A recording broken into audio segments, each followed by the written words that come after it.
Ok. Tuve una clase recién, tuve hartos problemas con el internet. Eh, Estaba ocupando el de la casa, pero ahora voy a cambiarme al celular. Así que espero que no se corte hoy día. Pero si se corta, es por un rato, así como que se cae y después vuelve. Así que no se vayan y síganlo intentando si es que se cae la señal. Yo dije que íbamos a hacer un pequeño repaso, pero vamos a hacer un pequeño repaso. Yo no sé si de los que están acá hay alguien que no haya podido ir a ninguna clase antes, que esté recién partiendo con el curso ahora. ¿Hay alguno en esa circunstancia o no?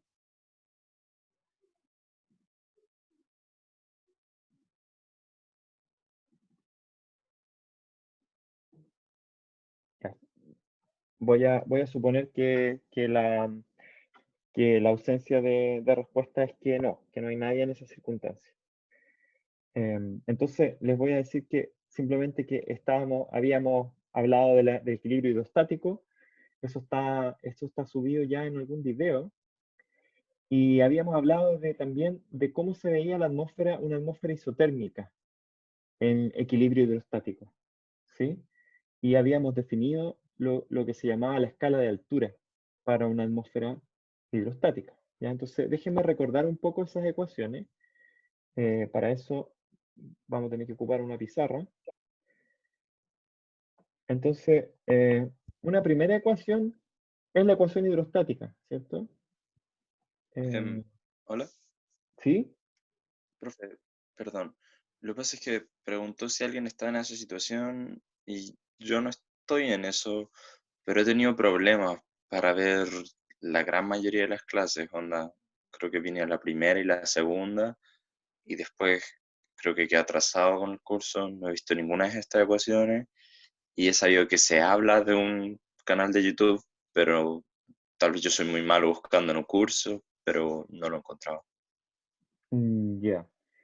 Em, sí, yo creo que tú preguntaste en el foro, Sí, Diego, ¿no? Del canal de YouTube. sí. Sí, te acabo de contestar hace un poco rato. Te mandé de Ah, nuevo el ya, ya, link. ya. Ahí lo acabo de ver. Sí. Ya, pero no importa si no has visto las clases todavía.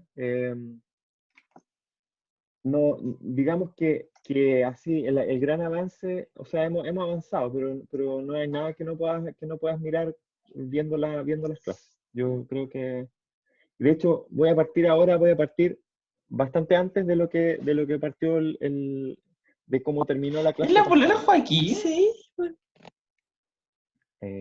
Los voy a mutearlos a ustedes, esperen. Mm. Creo que lo puedo hacer acá. Sí, eso. Ya, ahí los muteé a todos. Sí, así que no creo que sea un problema, ¿ya? Em, Déjenme ver.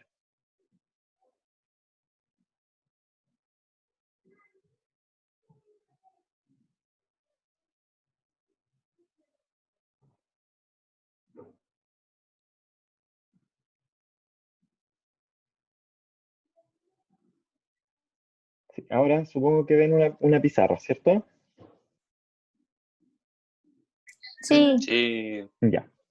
Sí. Bueno, les decía que la ecuación hidrostática era así, era dP a dz igual a menos ρ por g, donde P es la presión, Z es la altura y ρ es la densidad.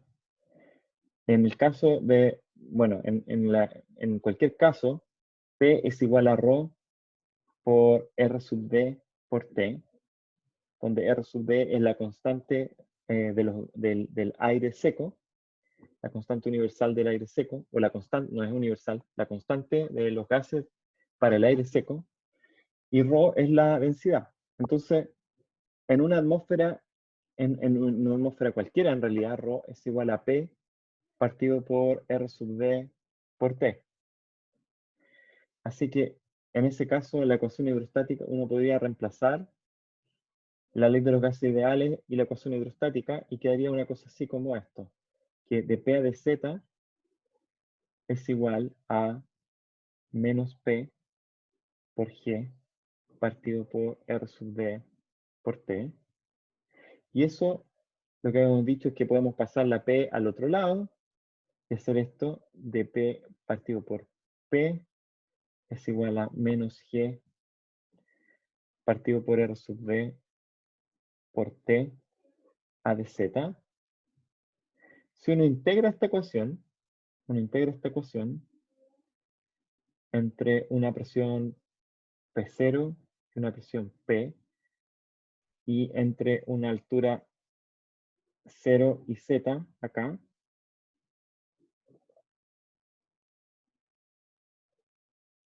eso parece más una K que una R.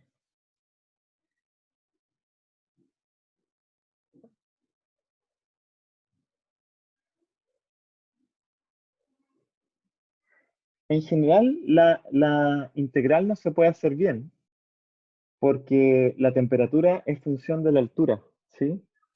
Y por lo tanto, no es tan fácil de integrar esto de acá. Pero uno puede suponer, en el caso más sencillo, y eso es lo último que habíamos hecho, que la atmósfera es isotérmica, ¿ya? Si la atmósfera es isotérmica, entonces la temperatura es constante. Y en ese caso, la integral es súper simple porque queda simplemente como menos G partido por R sub D por T, cualquiera sea la temperatura, como es isotérmica, por Z, ¿sí? Y al otro lado, lo que tenemos es logaritmo natural de P partido por P0. Y eso es igual a menos G partido por R sub D por T por Z.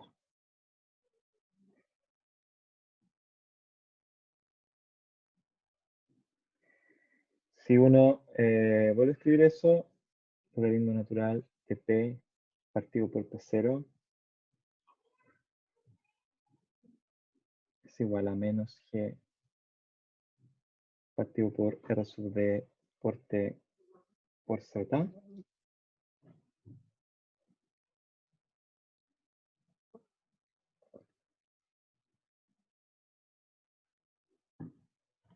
Se me borra de aquí un poco.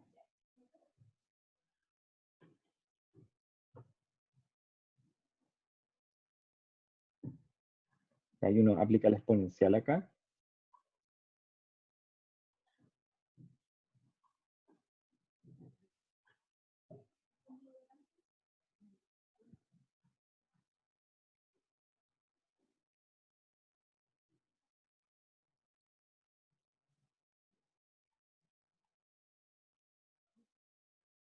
Obtiene esto.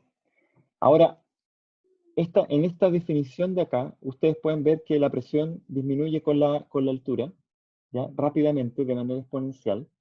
¿Y qué tan rápido lo hace? Depende de este valor G partido por R sub D por T, que es lo que se llama la escala de altura. Entonces, H es igual a R sub D por T partido por G. Y a esto se le denomina la escala de altura.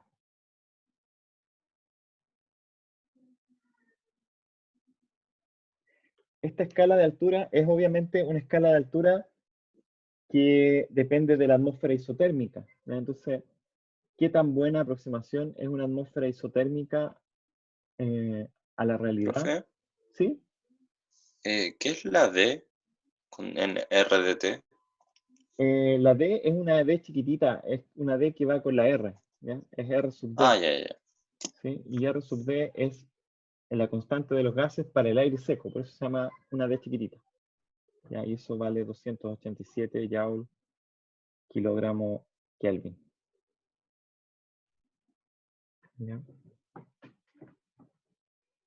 Entonces, bueno, esa es la escala de altura y uno puede simplificar todavía la ecuación si uno quiere y escribir así, simplemente P igual a P0 por E elevado a menos Z partido por H.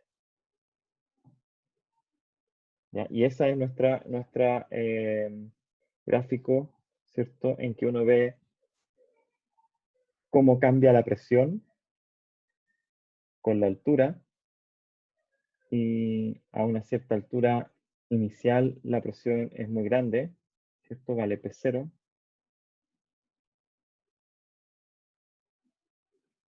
Y después rápidamente va cayendo con la altura de manera exponencial. A medida que la altura va creciendo, la presión va siendo cada vez más pequeña. ¿Ya? Y esa es la manera en cómo lo escribe. Entonces, bueno, ¿qué tan bien uno está capturando ese aumento de presión? Depende de cuál es la suposición que uno quiere hacer. Si es una atmósfera isotérmica, entonces ustedes ven aquí que esta es la misma ecuación que escribimos antes, ya un poquito distinta nomás, en el sentido que estamos diciendo entre dos presiones P1 y P2, hay una diferencia de altura Z1 y Z2, que es proporcional a este RT partido por G0, que sería nuestra definición de la escala de altura. Para un valor típico de la temperatura superficial, por ejemplo, de la Tierra de 15 grados, la escala de altura vale 8,3 kilómetros. ¿Sí? Y significa que cada 8 kilómetros en la atmósfera, la presión cae como 1 sobre E. ¿Ya? Y eso está ok. Ahora, fíjense que en realidad, la realidad es que la atmósfera más bien tiene otro comportamiento distinto, que es que la temperatura disminuye con la altura a una cierta tasa. ¿Ya? Eso es más parecido a la realidad. ¿Sí? ¿Están todos de acuerdo con eso o no? Cuando uno miraba, por ejemplo, la temperatura con la altura, ¿sí? Esta es la temperatura ahora, y esta es la altura. En general, la temperatura con la altura, en la troposfera al menos, es una función de este tipo. ¿Sí? Así va la temperatura con la altura y después volví a subir acá. Aquí está la tropopausa. Y esto podían ser 10 a 18 kilómetros de altura. ¿Ya? Y en general, una buena aproximación para la temperatura es decir que la temperatura parte con un cierto valor en superficie y después disminuye de manera lineal con una tasa gamma por z. ¿Ya? Y la temperatura disminuye con la altura a una cierta tasa, que esto se llama el gradiente vertical de temperatura. Profe, ¿Sí? ¿puede leer el chat o no? Voy a leer el chat.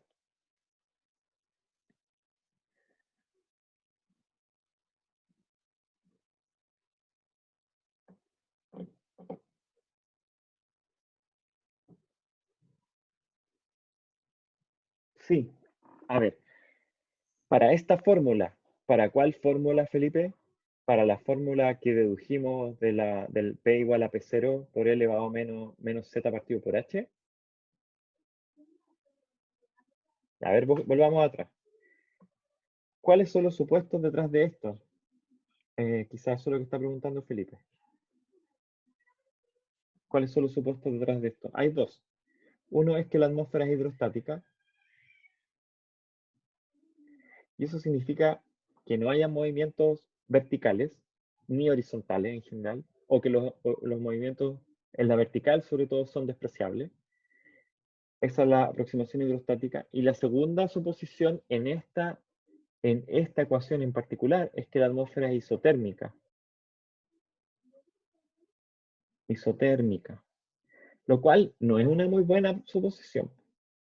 ¿Ya? La atmósfera no es isotérmica, la atmósfera es más bien así. Entonces, una atmósfera isotérmica sería una atmósfera así, ¿cierto? En que el perfil de temperatura no cambia y es como un promedio de lo que hay en la altura. Esa sería una atmósfera isotérmica. Y esta es una atmósfera real. Entonces, volvamos a nuestra ecuación. ¿Cómo era nuestra ecuación? Nuestra ecuación era, antes de integrar, nuestra ecuación era así.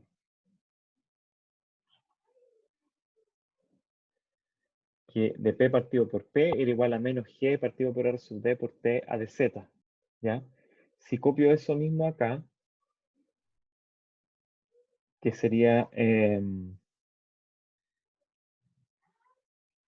dp partido por P igual a menos G partido por R sub D por T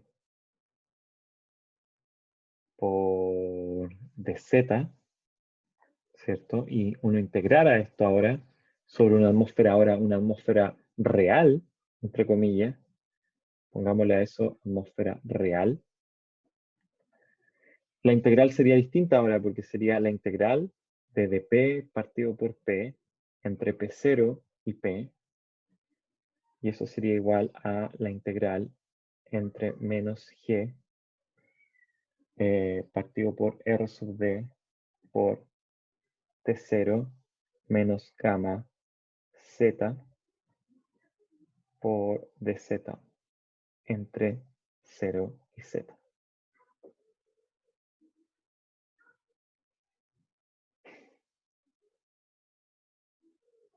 ¿Cómo se resuelve esta integral? ¿Alguien se acuerda o no?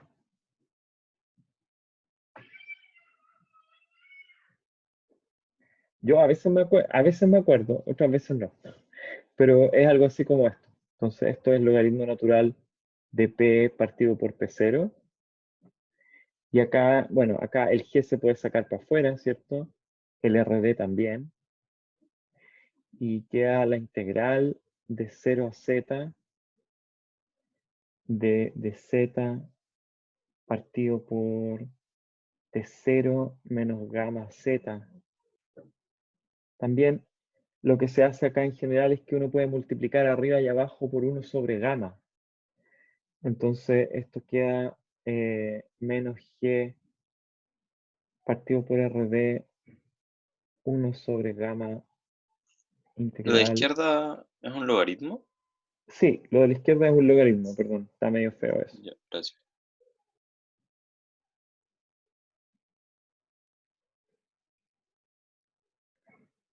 Quedó igual de feo.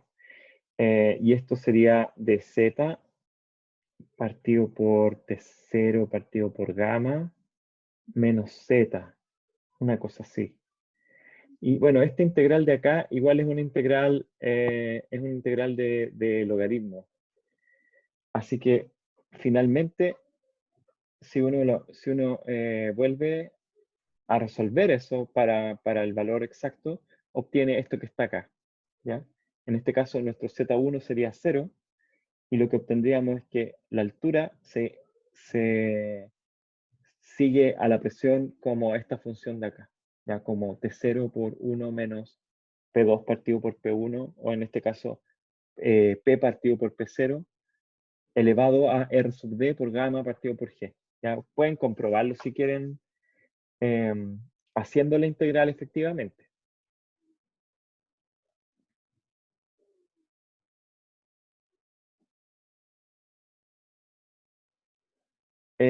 No, la verdad es que se parece bastante a la realidad, Felipe. Felipe, le estoy contestando a Felipe en el chat. Cuando uno mira, por ejemplo, lo que realmente pasa, es bastante parecido a la realidad. La aproximación hidrostática no hace que sea demasiado distinto. Así que no es un problema. Ya eso no es un problema. De hecho, es una buena aproximación la aproximación hidrostática.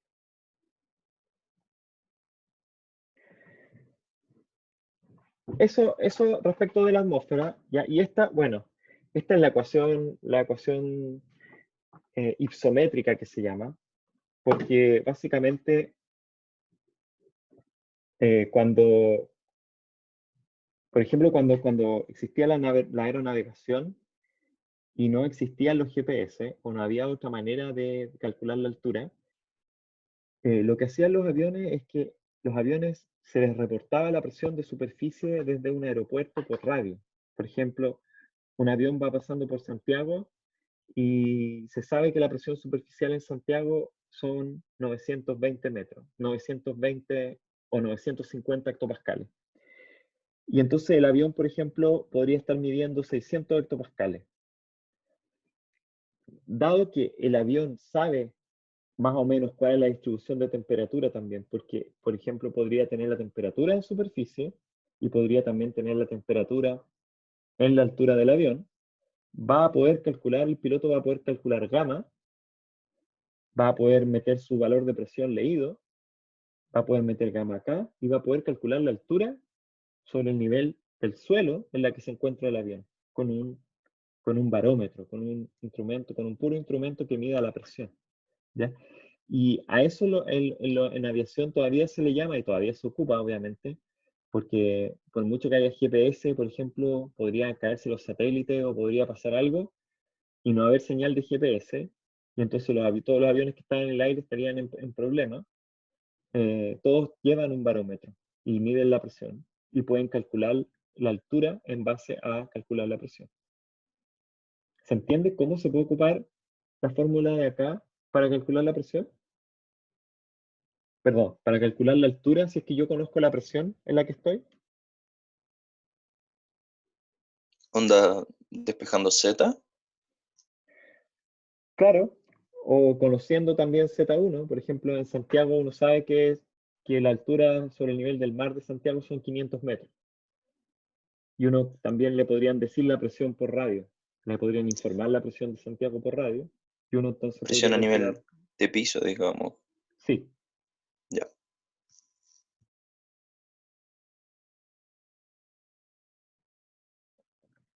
¿Se entiende eso o no?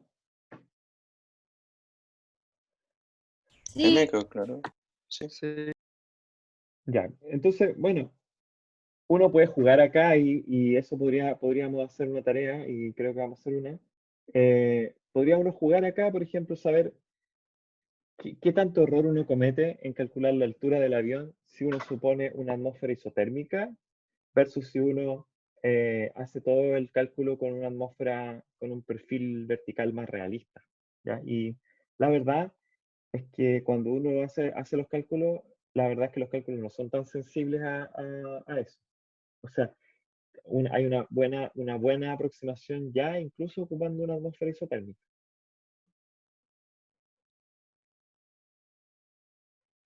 Ok, bueno, la última parte de esto, ya, y es lo que quiero terminar hoy día, tiene que ver con terminar un poco con la composición. Ya, la temperatura es la otra variable fundamental en la atmósfera. Vimos recién presión y nos metimos bastante ahí. La temperatura en general en el mundo microscópico, cuando hacíamos estas analogías que tenían que ver con la ley de los gases ideales, hablábamos de que la temperatura era como si fuera la energía cinética de un grupo de partículas. ¿Ya? Y eso en el mundo microscópico funciona bastante bien. Y de hecho eh, es la energía cinética de las partículas. ¿Ya? En el mundo macroscópico, en la experiencia diaria, si uno quiere, la temperatura es más bien qué tan frío o qué tan cálido está un cuerpo o un fluido respecto de, de otro cuerpo, ¿sí? Se asocia con el intercambio de calor y esa estimación cuantitativa uno la puede cuantificar con el uso de un termómetro. ¿Ya? Y los termómetros se inventaron durante los siglos XV al XVII, se inventaron muchos termómetros y se volvió costumbre medir la temperatura en un par de escalas o en distintas escalas. La escala Celsius es bien simple y ahí todos la conocen. Celsius lo que hizo fue poner el 0 Celsius en el punto de congelación del agua, ¿ya? Y el 100 Celsius está en el punto de ebullición a nivel del mar, ya que era una elección bastante sensible para la escala porque era replicable. Fahrenheit eh, hizo otra cosa, puso el 0 Fahrenheit, no sé bien cómo lo seteó, ya he leído varias historias, si alguien tiene la historia correcta quizás en Wikipedia incluso sale, de cómo fue que Fahrenheit eligió el cero. Yo leí una historia bien fome en que Fahrenheit eligió el cero y resulta que él pensaba erróneamente que el cero Fahrenheit era la temperatura más baja que se podía obtener en el planeta, ¿ya? Y la verdad es que no. Eh, hay ocasiones en que la temperatura, incluso en Estados Unidos, por ejemplo, hay partes en donde baja de cero Fahrenheit, ¿ya? Que sería algo así como 0 Fahrenheit son algo así como menos 30 Celsius, si no me equivoco. Ya, se puede calcular rápidamente. Había Eh, escuchado que era como lo más frío que había logrado obtener su laboratorio, una cosa así. sí, yo también he escuchado esa historia, pero esa historia igual lo deja bien mal parado, porque cuando uno mira la climatología de la zona en donde vivía Fahrenheit, incluso ahí, afuera de su casa, se podían obtener temperaturas más bajas que 0 Fahrenheit. Onda, al lado. Claro, entonces como, ¿por qué eligió eso como el cero? Ya no tiene sentido. Y la verdad es que los gringos, y por gringos me refiero a los habitantes de Estados Unidos de América, siguen ocupando la escala Fahrenheit, ¿ya? Y son los únicos que ocupan esa escala maldita. Y todo el resto del mundo ocupa la muy correcta y muy razonable escala Celsius, ¿ya? Entonces, bueno, en general uno mide la temperatura en superficie y lo hace con termómetros. Los termómetros tienen un cierto, tienen una cierta precisión y también tienen que tener ciertas condiciones para tomar la temperatura, tienen que estar en una casita, la casita tiene que estar pintada de blanco, tiene que estar sobre pasto, tiene que estar a 2 metros, etcétera. Hay una serie de condiciones que tiene que cumplir la medición de temperatura. Y esa es la temperatura en superficie, pero también está la temperatura en la vertical, en la atmósfera, ¿ya? Y eso se mide a través de otro instrumento que se llama la radiosonda. Ese es uno de los instrumentos mediante los cuales se conoce la estructura vertical de la atmósfera, pero es el principal, ¿ya? Y la radiosonda es básicamente un pequeño paquete electrónico que envía ondas de radio que son captadas en la superficie. Las ondas de radio son los datos que está midiendo con sus sensores propios. ¿Ya? La radiosonda tiene un montón de sensores acá. Aquí no sé si ustedes pueden ver mi mouse, ¿cierto? Sí. Por ejemplo, ahí se mide la humedad y la temperatura en esta barrita de aluminio de acá, ¿ya? Que eso es lo principal. La otra manera de medir variables meteorológicas con la radiosonda es que el movimiento del globo indica, por ejemplo, el viento en altura, ¿sí? Porque uno puede suponer que la radiosonda, que el globo completo se está moviendo como si fuera completamente arrastrado por el viento. Entonces, las diferencias de posición entre dos puntos de GPS indican la dirección y la magnitud del viento en una cierta capa de la atmósfera. ¿Ya? Y en general uno mide presión, temperatura, viento y humedad. Eso es lo que la radiosonda mide en general. Y la radiosonda se inventó más o menos el año 1920 20 y algo, ¿ya? Antes de eso, no habían mediciones de temperatura en la altura muy periódicas, ya lo que había era, por ejemplo, globos aerostáticos. La gente llevaba instrumentos arriba del globo aerostático y medía la temperatura, bueno, y básicamente se confirmaba el hecho de que la temperatura disminuía con la altura. La disminución de la temperatura con la altura también uno la podía simplemente darse cuenta de mirar nomás las montañas, por ejemplo.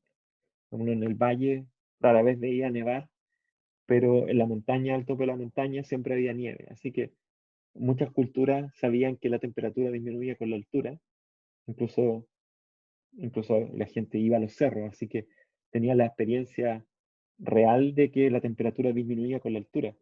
Pero, pero la tasa exacta y las mediciones correctas no se obtuvieron hasta que la gente no subió instrumentos a los globos y los dejó medir. Entonces, en 1920 marca el inicio de la radiosonda. Antes de eso, exactamente, inmediatamente antes de eso, la gente hacía otra cosa. Y era que ponía instrumentos completos arriba de un globo y los mandaba. Y, y los mandaba. ¿Y qué creen que pasaba?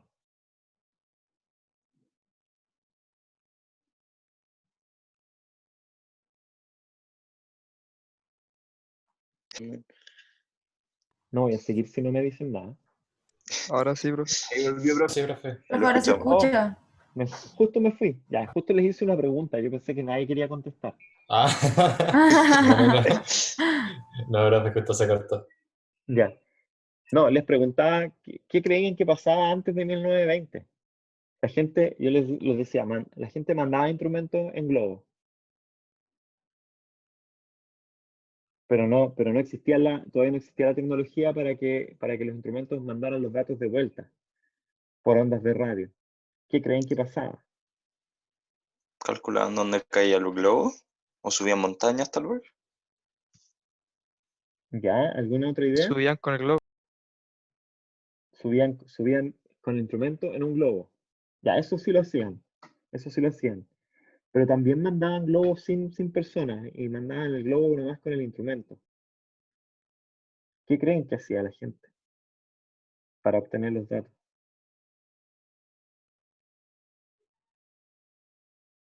Capturar el globo de alguna forma. Capturar el globo de alguna forma. Como seguirlo así, seguirlo como en caballo, O por poner ejemplo. quizá una distancia máxima que pueda subir el globo con una cuerda, por ejemplo. Sí, Ya, saber a qué un globo distancia. cautivo se llama eso. También hacían eso. Pero también, igual la gente quería medir así hasta los 30 kilómetros. Lo tiraban nomás. Ya lo que hacía, yo tuve que investigar esto alguna vez. Y es bien gracioso. Aquí la gente está discutiendo en el chat. Sí, le dejaban una nota a alguien. Exactamente. Mandaban el instrumento con un papel. Y el papel decía que había una recompensa. Y tiraban los globos nomás con el instrumento arriba, que era un termógrafo o un barógrafo o una combinación de todo eso. Entonces el instrumento registraba, ¿sí? Y cuando caía, el registro era un registro en papel de la subida y la bajada del globo. Y eso se pedía recompensa por ese instrumento y se mandaba de vuelta. Y así fue como se obtuvieron los primeros datos de reales de la estructura vertical de la atmósfera. Aquí yo puedo hablar así, puedo hacer un podcast completo toda la tarde de Radio Sonda, si quieren, si me ponen play, ¿ya? Eh, Porque me leí mucha de la literatura con ocasión de que una vez hicimos un curso taller de proyecto de ingeniería en que los alumnos tuvieron que construir una radiosonda. Y construimos una radiosonda y tiramos la radiosonda, la lanzamos y la recuperamos también, así como en esa época, ¿ya? Y fue bien curioso, incluso escribimos hasta un paper de eso, ¿ya? Pero hay otra cosa curiosa y es que a nosotros se nos, entre comillas, ocurrió que mejor que tirarlo con un solo globo era tirarlo con dos, porque si la tirábamos con dos globos, en algún momento, como la presión va disminuyendo, los globos se empiezan a agrandar, ¿ya? Porque los globos tienen una cierta cantidad de masa dentro, van con helio, ¿ya? O con hidrógeno. En nuestro caso, ocupamos los dos, de hecho. Una vez ocupamos helio y otra vez ocupamos hidrógeno. Como van con helio y con hidrógeno, entonces la masa dentro del globo no se pierde mucho gas, sino que más bien el globo se empieza a agrandar a medida que va subiendo, porque se empieza a dilatar el gas dentro del globo a medida que la presión va disminuyendo, y en algún momento el globo se rompe. Y uno tiene que llenar el globo y también tiene que calcular el globo en superficie de forma tal que el globo no se reviente antes de lo que uno quiere, que los datos, que hasta donde uno quiere llegar con datos, ¿sí? Entonces hay que elegir el globo, hay que elegir los gramos del globo, etcétera, y elegir también el llenado del globo, tiene que ser todo muy preciso. Entonces se nos ocurrió con los estudiantes que podíamos hacerlo con dos globos, ¿ya? Entonces si lo hacíamos con dos globos, primero un globo se iba a romper, pero el otro globo iba a hacer que el paquete cayera, pero cayera de manera graciosa, es decir, que no cayera así como en caída libre, sino que cayera contra un globo. Y nos resultó, sí. Resultó que el paquete cayó con un puro globo. Y después de que escribimos nuestro reporte ya de este experimento, nos dimos cuenta eh, que en el año 1900, 1905, esto se hacía exactamente así. Se hacía con dos globos. Y se llama el método de los dos globos. ¿Ya? Y entonces, y se hacía así porque uno de los globos se rompía, pero el globo que bajaba, además de servir para que no cayera en caída libre el instrumento y se rompiera, también era posible observar de lejos el globo, porque el globo todavía iba a tener helio, entonces iba a indicar la posición del instrumento. Y muchas veces recuperaban los instrumentos así, simplemente porque se veía el globo colgando del instrumento, ¿ya? Y lo podían ir a recuperar, sin necesidad de pagar la recompensa. Mm, Ya, pero así fue como la gente supo cómo era la estructura de la atmósfera en esos primeros años de la meteorología. Entonces, bueno, esto ya lo hemos discutido, ¿cierto? Ahí está la troposfera de manera muy esquemática, etcétera, la estratosfera. Eh, Hablamos ya también un poco de la producción de ozono. Hablamos de que el aumento de la temperatura acá entre la estratosfera y la mesósfera se debe justamente a la producción de ozono. ¿Ya? La producción de ozono está esquematizada así, ¿ya? Y esto, no se asusten con las reacciones químicas, pero son muy esquemáticas, ¿ya? Acá lo que uno tiene es radiación ultravioleta, es decir, radiación con longitudes de onda menores a 240 nanómetros. Esa radiación ultravioleta es capaz de romper el enlace en una molécula de oxígeno. Esta es una molécula de oxígeno, O2, que tiene dos átomos de oxígeno. Entonces, lo que hace la radiación ultravioleta es que rompe el enlace en una molécula de oxígeno y quedan los dos átomos de oxígeno sueltos. Esos átomos de oxígeno sueltos, más una molécula cualquiera, que en este caso está representada por una M, pero que es como una molécula que sirve como para amortiguar el momentum aquí de esta reacción. Esta molécula M no participa en la reacción química, sino que ayuda nomás a que la reacción ocurra, hace que este átomo de oxígeno se pueda mezclar ahora se pueda combinar con una molécula de oxígeno para formar este oxígeno 3, que sería la molécula de ozono. ¿Sí? Entonces, por cada molécula de oxígeno que se separa en este proceso de fotólisis, por cada molécula de oxígeno, eh, puedo formar dos moléculas de ozono, por cada una que se separa, pero necesito dos moléculas de oxígeno libres también.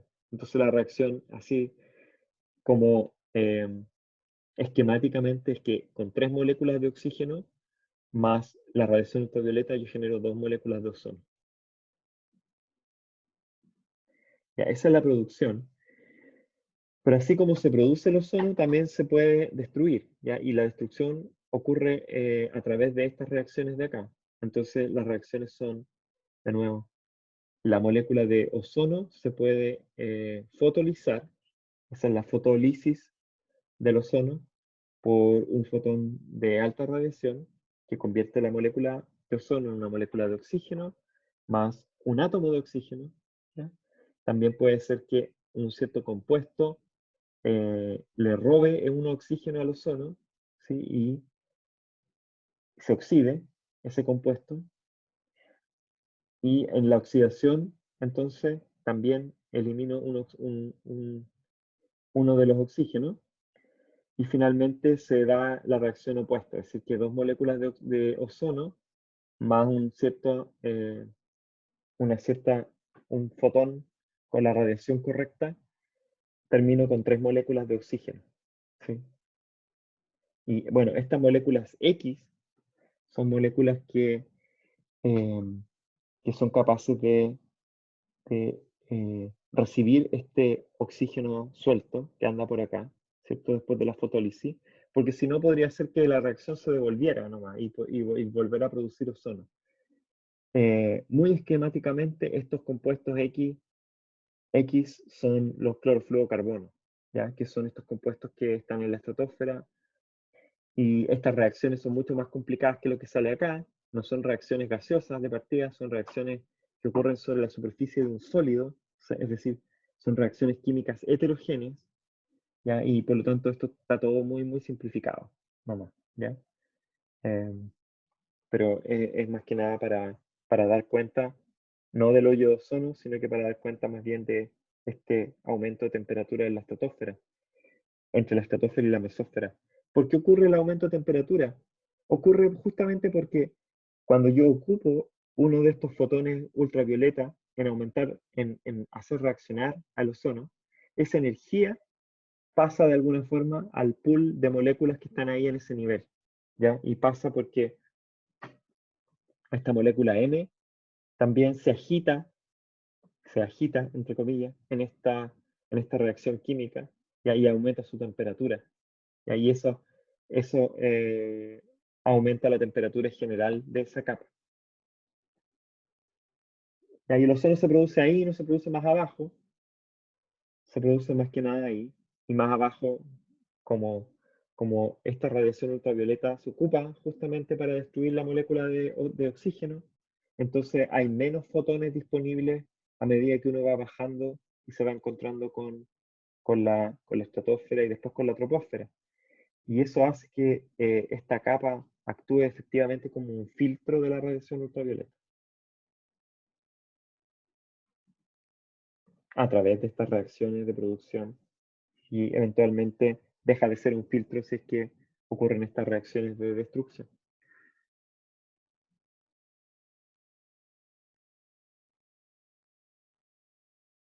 Ok.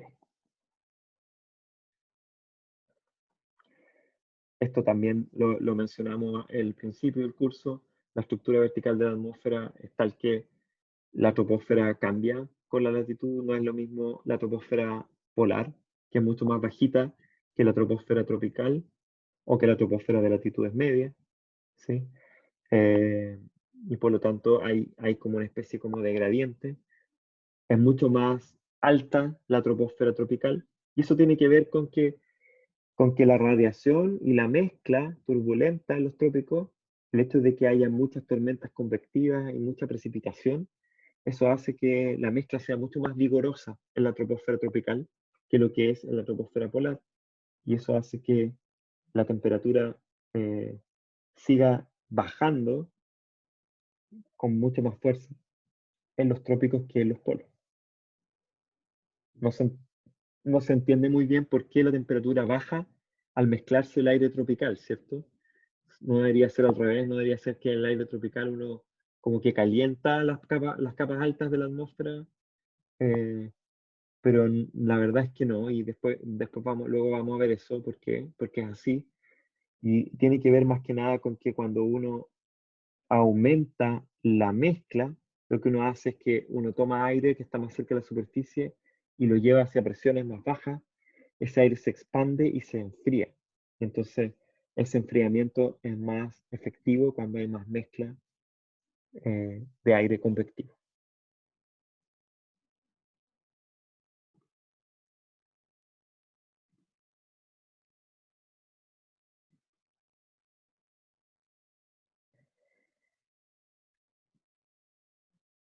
Todos ven el PowerPoint, ¿cierto?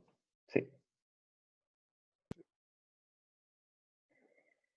En un contexto amplio, si uno mira ahora las capas hace hasta los 300 kilómetros, déjenme decirles que en general, cuando uno mira por sobre los 100 kilómetros, uno está viendo ya fracciones muy, muy, muy pequeñas de la atmósfera.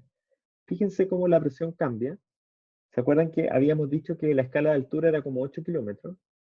Eso significa que la presión cae en 1 sobre E, o sea, como en un tercio, por cada 8 kilómetros que uno sube la atmósfera. ¿Cuántos 8 kilómetros hay a los 100 kilómetros? Hay como 12, ¿cierto? Así que 12 veces ha caído un tercio la presión, y por lo tanto, si partimos con una presión de 1000, la presión, por ejemplo, a 100 kilómetros de altura es apenas 10 a la menos 4 hectopascales. Eso quiere decir que es menos de una milésima, menos de una 100 milésima, menos de una millonésima de la presión que hay en superficie. ¿Sí? Es como una 10 millonésima de la presión en superficie. Y eso significa que la cantidad de materia que hay por encima de los 100 kilómetros es muy, muy, muy pequeña. Y entonces la atmósfera está bien mezclada en general. Por ejemplo, fíjense que la temperatura disminuye con la altura, después aumenta, después disminuye, pero se mantiene ahí como en una cierta, en un cierto valor en torno a los 250 o 300 grados Kelvin, y después la temperatura sube enormemente, ¿ya? A medida que uno se va alejando de la atmósfera terrestre. Obviamente en el espacio exterior la temperatura es idénticamente cero, en algún momento cae, perdón, es bien baja, no es 0 Kelvin tampoco, pero aumenta mucho y es básicamente porque hay muy pocas moléculas que son muy energéticas, eso es todo, ¿ya? Las moléculas que hay tienen mucha energía, pero no significa en realidad que haya, por ejemplo, mucho intercambio de calor tampoco acá, porque no hay demasiada masa. Entonces no es que, por ejemplo, que uno se vaya a quemar necesariamente estando acá a 600 grados Kelvin. Hay muy poca materia y por lo tanto el intercambio de calor también es muy ineficiente, ¿sí? Entonces la gente le tiende a llamar a esto, a estos primeros 100 kilómetros le llama la atmósfera, y a los siguientes 100 a 500 kilómetros le llama la heterosfera. ¿Ya? Si se fijan, en la atmósfera el oxígeno, el nitrógeno van más o menos parecidos en proporción, pero después en la atmósfera el oxígeno disminuye muchísimo comparado con el nitrógeno. Y es porque la molécula de oxígeno es más pesada que la molécula de nitrógeno, así que esa molécula se queda atrás en la atmósfera, ¿sí?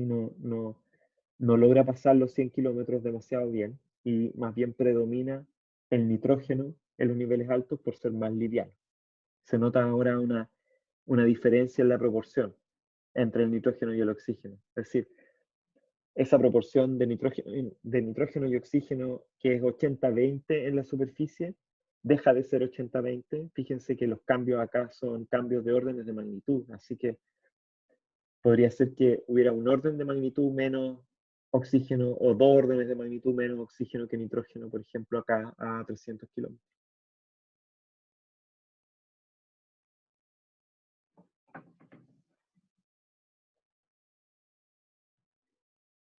Bueno, y las cosas que hemos dicho para la Tierra, algunas se aplican a otros planetas también, ¿ya? Y en general uno tiende a comparar la Tierra con los planetas que son más cercanos, que son Marte y Venus, ¿ya? Marte, ustedes saben, tiene un poquito de agua, tiene un poquito de dióxido de carbono en su atmósfera, más que nada, ¿ya? Más que nada la atmósfera es de dióxido de carbono. Fíjense que la presión en superficial en Marte es como 7 hectopascales. Comparado con los 1000 hectopascales de la Tierra, tienen una atmósfera muy, muy tenue, pero incluso en esa atmósfera tenue uno puede ver que hay una disminución de la temperatura con la altura, ¿ya? Y no hay una capa, no hay una estratosfera acá, ¿ya? Solo hay un aumento de la temperatura después por efecto de la ionización de la atmósfera de Marte.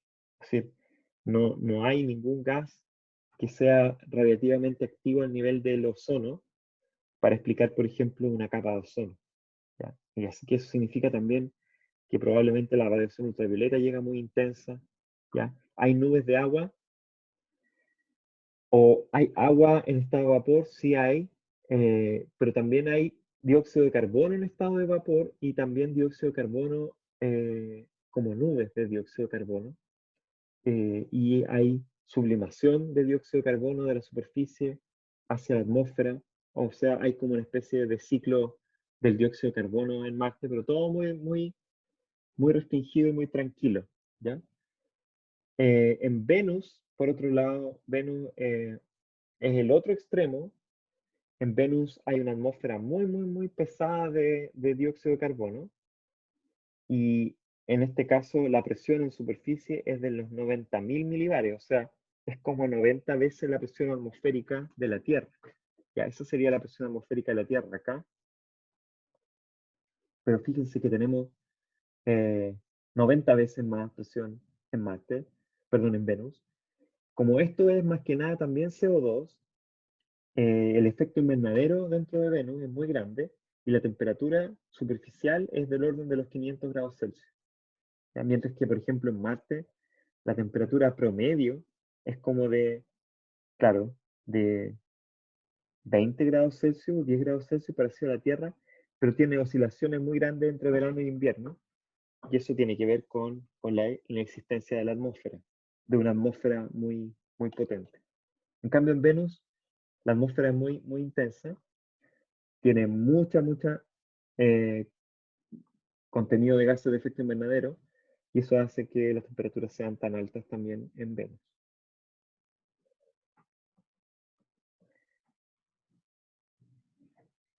Bueno, voy a dejar de grabar ahora